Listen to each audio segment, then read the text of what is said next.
Good afternoon. It's Sunday, the 11th of February. It's 4:45 p.m. and this is the fourth of 53 consecutive 5-mile walks from the Gresford Disaster Memorial to the Miners Rescue Station and back again.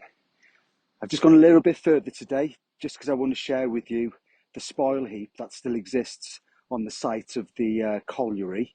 I'm at the top of it as I speak, and I'll just share some views with you in a moment.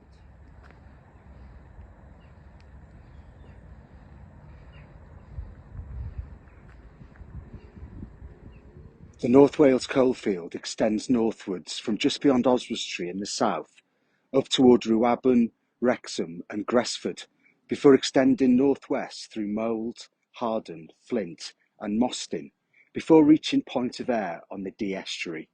It's 45 miles long and at its widest, 9 miles. In 1907, the first spades were put into the ground by United Westminster Wrexham Collieries Limited at the Gresford site, and by June 1911, the Dennis and Martin shafts, some 50 yards apart, were respectively winding up coal and sending down materials. Both shafts raised and lowered the miners. The Dennis shaft went deeper than any mine on the whole North Wales coalfield at 680 metres, and the Martin was only marginally less deep.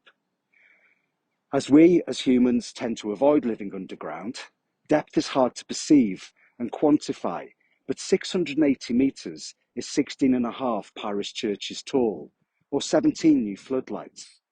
For an exact height comparison, consider the Merdeka Tower in Kuala Lumpur. The Coal Mines Act of December 1911, which preceded the opening of Gresford by 6 months, legislated for a second airway, ventilation passages underground, to be constructed, but given that this would have cost money, it is thought that work to open the mine was accelerated in order to avoid compliance with the Act. As Stanley Williamson states in his book Gresford, The Anatomy of a Disaster, the owners, in avoiding the installation of extra ventilation, had unwittingly sown seeds for the tragedy which overwhelmed them 20 years later. As per usual, a massive thank you for everybody who's donated so far. Today's song is Working in a Coal Mine by Lee Dorsey, and today's walk is dedicated to